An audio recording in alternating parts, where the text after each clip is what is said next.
Hey everyone, welcome to my page. আজকে আমরা চলে আসলাম আল আসা হুফুফ সৌদি আরব। তো দেখেন কি সুন্দর ঝুলন্ত ব্রিজ। আমরা আজকে ঝুলন্ত ব্রিজে চলে আসলাম। তো আপনারা ভিডিওটা না টেনে দেখতে থাকুন, ইনশাল্লাহ ভিডিওটা ভালো লাগবে। আসো।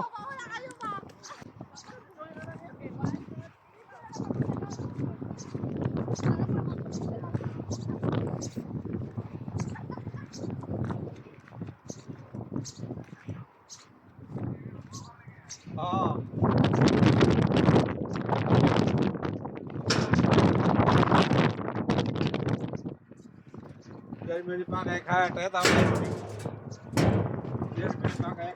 কি সুন্দর ভিউ গাইস, ভিডিও সানলাই ফর ইউ। কি সুন্দর ভিউ, পুরো সৌদি আরব দেখা যাইতেছে পাহাড়ের উপরে। মাশাআল্লাহ কত সুন্দর। ভিডিওটা ভালো লাগলে সবাই লাইক কমেন্ট শেয়ার করবেন। দেখছেন কি সুন্দর bridge, Rangamati same same Rangamati bridge করতেছে এইখানে একদম ফ্রি। সৌদি আরব কোনো টাকা লাগে না, ঠিক আছে, একদম ফ্রিতে ঘুরে সব জায়গায়।